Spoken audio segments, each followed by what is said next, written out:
Right now, I want to start talking about what government intervention is on the table. Because if we know we're not going to have fundamental shifts, but we could end up with a behavioral shift, this idea that the government stepped in, did something funky, scared everyone off to the sidelines. Well, what could that be? Where is our biggest risk, I would say, to our market today? But you want to talk about a zoo? Let's start with the federal level. John Pisalis makes a post here saying interesting proposals from the conservatives. This was back on June 7th, by the way, to tackle housing affordability. Here are their thoughts. 3 of them. Number 1, a temporary freeze on purchases by foreign buyers. Maybe we just say no foreign purchases right now, please.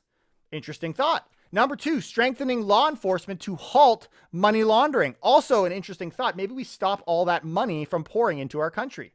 Number 3, tax incentives focus on increasing the supply of purpose-built rentals. All of which I think would have immediate consequences in our market. And you could argue probably good, in some cases, good results in our market. But obviously, we don't want anything good going on around these days. So it was voted down by the prime minister. So now the question is what's next? Because those don't work. Okay, what is currently on the table? Well, the feds are amazing at fixing houses, aren't they? Right? They're like hippos hiding in trees. You know why you never see hippos hiding in trees? Because they're very good at it. But a CBC.ca points to the new proposal that's coming from the other side of the aisle, the NDP, and this is at the provincial level now.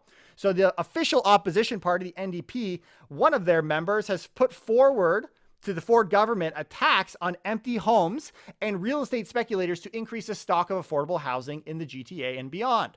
We're going to get a little bit more into this article because you might sit back and think, hey, we're already doing all that. I mean, in a way, I guess we kind of are. We're going to talk about what is happening and where the NDP MPP Jessica Bell feels there's maybe holes in what's currently being done. But she introduced a motion in the provincial legislature on Thursday, that's today, to create a speculation and vacant home tax to increase the number of rental properties available. There we go. One of the things I thought was worthwhile noting when we talk about Toronto, this idea of a vacant home tax, is that the city of Ottawa, a lot of people like to make some comparisons there, is actually set to begin taxing vacant residential units next year. So they've already got a plan for that.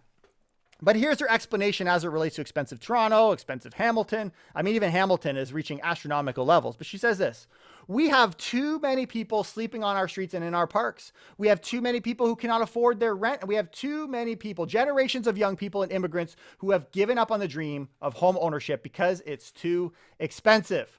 So what do they propose? Well, they propose a speculation tax that would target property owners who pay the majority of their taxes outside of Ontario, while the vacant home tax would be charged absentee owners who live and let their units sit empty for more than 6 months. That's the target province-wide. In both cases, the tax rates would initially be pegged, she has asked, for 2%. But the NDP wants to play games with landowners. How cute, right? How cute. It's like a poacher saying to the rhino, got your nose. Terrible landowners. My goodness.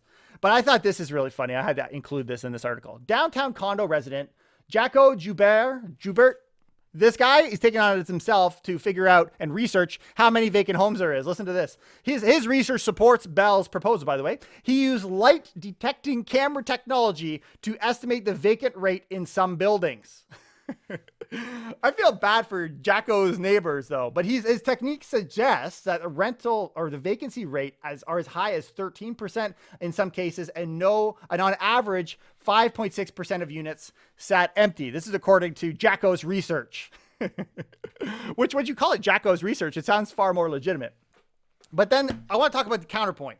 And then we're going to talk about where there's holes in what's currently being discussed, because if this is on the table, I mean, it's got to be something new, right? It absolutely is something new. But the counterpoint is obviously coming from the real estate industry. Don't mess psychologically, behaviorally with our market. Realtor Linda Pinizzotto, founder of a non-profit group called Condo Owners Association, says vacancies are up.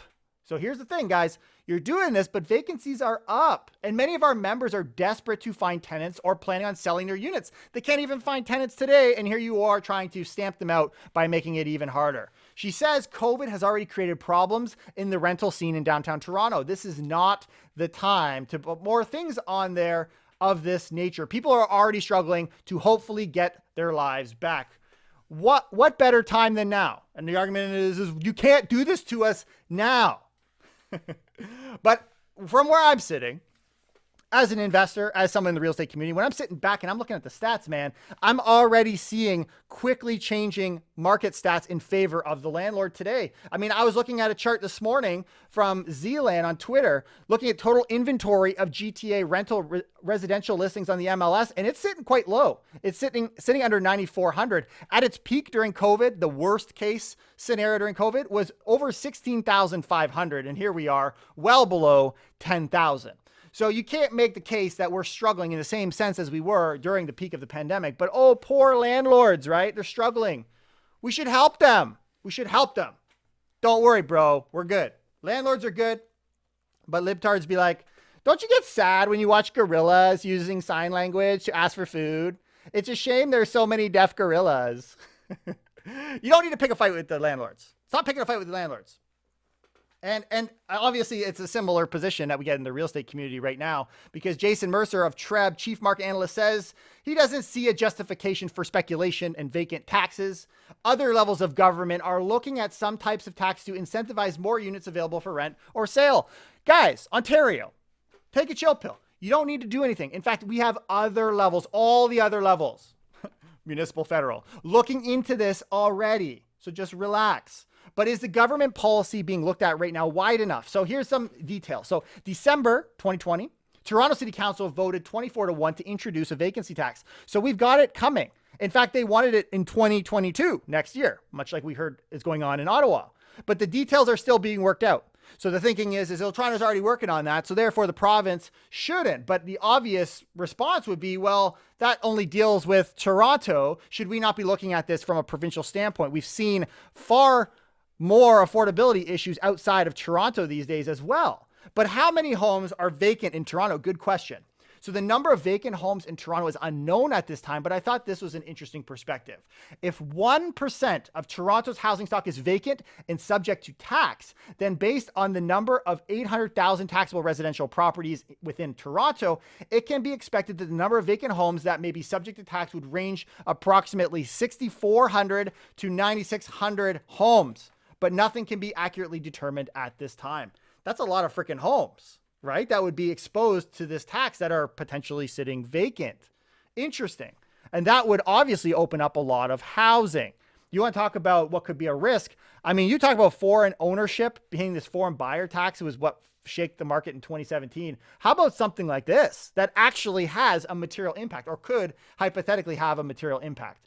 But weakness in the Toronto vacancy home is obviously, it doesn't talk to places like southwestern Ontario, where we see a huge housing crisis or crunch right now as well. But what about the non-resident speculation tax, the other side? Right? Didn't the federal government, the Ministry of Finance, just say, hey, we're going to have this? Plus, we've got in 2017 this 15% tax that's in the greater golden horseshoe already, the one that shook the market up in 2017. Aren't these things sufficient? In fact, they raised, by the way, $45 million in taxes between April 1st and June 30th, 2020, just from the figures of this 15% regular speculation tax. But Bell, this person that's putting forward this motion, points that this is a one-time tax on the purchase price. It doesn't actually deal with an ongoing fees. Maybe we should tack on annual fees on properties that sit empty. This is the difference of this thinking.